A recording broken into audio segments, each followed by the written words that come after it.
Napusuan online ang pusa ng veterinaryong si Doc Edmar. Ang kanya kasing fur baby na si Seiko. Ibang itsura sa nakasanayan nating pusa. May maliit na ulo, malalaking tenga, at may golden yellow na coat o balahibo. Si Seiko kasi isang wild cat.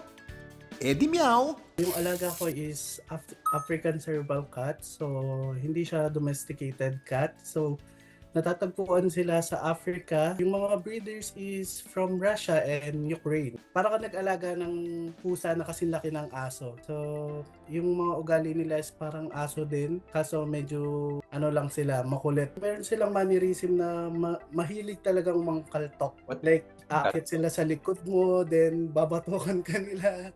Or kahit nakahiga ka, kakagatin ka lang.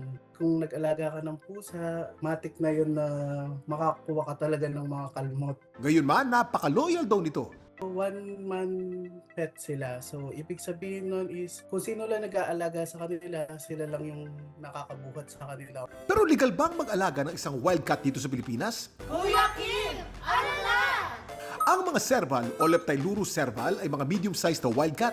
Dahil sa kanilang mahabang mga binti at leeg, binansagan ng mga itong giraffe cat. Sila ay mahuhusay na hunter. At di tulad ng mga domesticated cat na takot sa tubig, ang mga serval magagaling lumangoy. Sila ay native sa Africa at madalas nakatira ang mga ito sa mga wetland, moorland o di kaya bamboo thickets o kawayanan. Pero kung sila ay native sa Africa, legal ba ang pag-aalaga ni Doc Edmar ng serval cat sa Pilipinas? Kapag may papers ka, legal siya. Kaya bago raw niya ilalagaan si Seiko, sinigurado niya munang kumpleto ang dokumento nito. Kailangan mo munang kumuha ng site test from origin country kung saan mo siya bibilhin. Then, kukuha kang site test dito sa Pilipinas. Then, kapag na-approve na yun, ilalakad na natin siya sa DNR. Then, sa BAI, pag na-approve na lahat, pwede mo na siyang papuntahin dito sa Pilipinas. Ito po si Kuya Kim na nagpapaalala. Ang ating mga alaga, may breed man o wala, deserve ang ating pagmamahal at kalinga.